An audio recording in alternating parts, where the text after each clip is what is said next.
आपके favourite channel कहानी times लेके आए हैं अब की बार की हॉन्टेड स्टोरी। दोस्तों, चैनल पर न्यू है तो सब्सक्राइब करिए और वीडियो अच्छा लगा तो लाइक शेयर करिए अपने दोस्तों के साथ। तो चलिए बढ़ते हैं आज के भयानक कहानी की ओर। दोस्तों, मेरा नाम रजत कुमार है। मैं सोमपुर गांव में रहता हूं। मैं परीक्षा देने के लिए बेंगलोर आया था और यहां आकर मेरे साथ जो घटना घटित हुआ है उसे जानकर आपके भी रोंगटे खड़े हो जाएंगे। दरअसल तभी सर्दी का दिन था।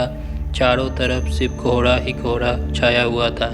आमने सामने भी कोई नहीं दिख रहा था। पूरे 10 घंटे मैंने ट्रेन में बिताकर बेंगलोर पहुंचा। परीक्षा अगले दिन था। रात भी होने वाली थी, इसीलिए मैं ट्रेन से उतरकर एक होटल में रहने का सोचा। लेकिन मुझे मेरी बजट के अनुसार कोई सस्ता होटल नहीं मिल रहा था। काफ़ी ढूंढने के बाद मुझे एक सस्ता होटल मिला।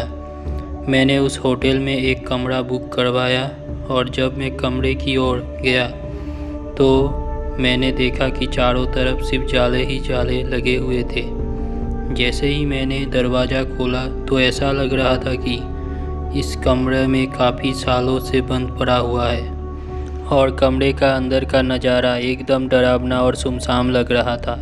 लेकिन मैंने ये सब नज़रअंदाज किया और होटल से खाना मंगवाकर और खा पी कर सोने चला गया। जब मैं सो रहा था, करीब करीब रात के 1 बज रहे होंगे, तभी मुझे पायल के घुंघरू की आवाज़ सुनाई दी। उस आवाज़ से मेरी नींद टूट गई और मैं जल्दी से खिड़की के पास गया, ये पता करने के लिए कि इतनी रात को किसकी पायल की आवाज़ सुनाई दे रही है और इस सुनसान रास्ते में कौन आधी रात को घूम रहा है। मैं चारों तरफ खिड़की की देखने लगा, क्योंकि उस होटल में मेरे और मैनेजर के अलावा कोई भी नहीं था। तो फिर ये किस औरत के पायल की आवाज़ सुनाई दे रही है। मैं खिड़की पर काफ़ी देर तक खड़ा रहा, लेकिन मुझे कोई भी नहीं दिखा। फिर मैंने अपने कमरे से मैनेजर को फ़ोन किया और उसे बताया कि मुझे इतनी रात को कब से किसी औरत के घुंघरू की आवाज़ सुनाई दे रही है। आपको भी सुनाई दे रही है क्या, मैंने पूछा।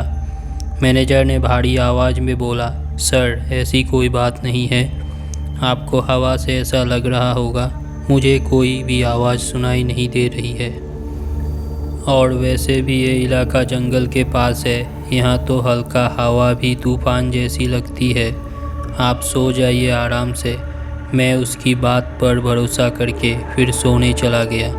कुछ देर बाद मुझे दोबारा वही पायल की आवाज़ सुनाई दे रही थी, इस बार और ज़ोर से सुनाई दे रही थी। फिर मैंने कमरे का दरवाज़ा खोला और सीधा होटल के बाहर देखने चला गया। जब बाहर आया तो देखा एक काफ़ी लंबी औरत है जो सफ़ेद साड़ी पहनी हुई थी। उसके काफ़ी लंबे बाल थे, जिसके कारण मैं उसका चेहरा नहीं देख पा रहा था। वो औरत हाथ में हथौड़ा लेके खड़ी थी और होटल के चारों ओर घूम रही थी। देख के ऐसा लग रहा था कि अपने पायल से वो किसी को बुला रही हो। मैं दौड़ के उसके पास पहुंचा और बोलने लगा कि कौन हो तुम। मेरे इतना कहते ही वो अचानक गायब हो गई और मेरे चारों ओर कोहरा सा फैल गया। मुझे डर भी लग रही थी और उस औरत का चेहरा भी देखना था, क्योंकि वो अचानक मेरे सामने से गायब हो गई थी। मैं इधर उधर देखा पर मुझे वो औरत कहीं नहीं दिखी। तो मैं वापस होटल जाने का सोचा, तभी पीछे से मुझे वो पायल की आवाज़ दोबारा सुनाई दी। मैं फिर उस पायल की आवाज़ के साथ जाने लगा। मैं जाते जाते होटल से काफ़ी दूर जंगल में आ गया था। फिर मैंने जंगल में जो नज़ारा देखा वो देख के मेरा दिल दहल उठा।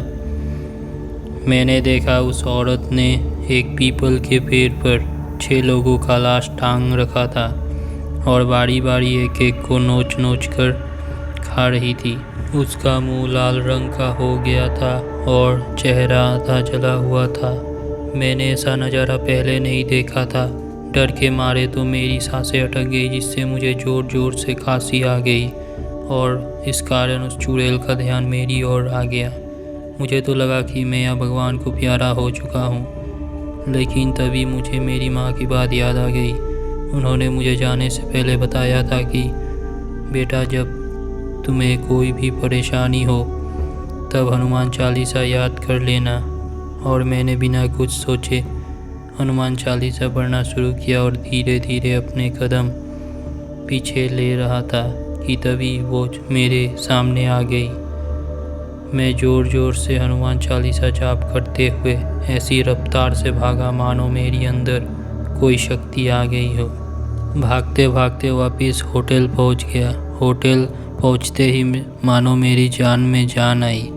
वहां थोड़ी देर रुका तो रास्ते से एक आदमी दिखा। देखने में तो वो काफ़ी अच्छा आदमी लग रहा था। वो मुझे हांफते हुए देखकर मेरे पास आकर बोला, अरे भाई, क्या हुआ तुम्हें और इतने डरे हुए क्यों हो? मैंने भी तुरंत बिना कुछ सोचे सारा किस्सा उसे बता दिया एक ही बार में। तो उसने बताया कि तुम्हारी किस्मत अच्छी थी कि तुम बच गए, नहीं तो वो चुड़ैल किसी को भी नहीं छोड़ता। और तुम इस होटल में क्या कर रहे हो?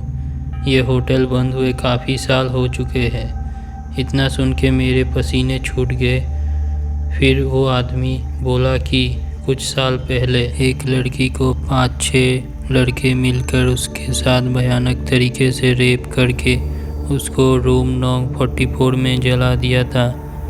लड़की ने भी आधा जलते हुए एक हथौड़ी से उन लड़कों को भी मार दिया था।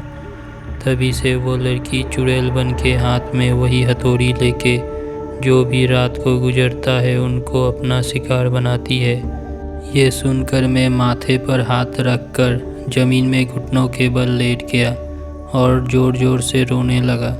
फिर उस आदमी ने कहा कि तुम मेरे साथ मेरे घर चलो, रात वहीं रहना और सुबह चले जाना अपने घर। मैं ज़मीन से उठकर उस आदमी को धन्यवाद कहकर उसके साथ उनके घर चला गया और ख़ुद से ये वादा किया कि फिर कभी मैं अनजान जगह पर बिना कुछ जाने नहीं जाऊंगा। तो दोस्तों, कैसी लगी आपको रजत कुमार की कहानी? कमेंट बॉक्स में कमेंट करना मत भूलना और अपने दोस्तों के साथ लाइक शेयर भी करना। तो फिर मिलते हैं अगले वीडियो में।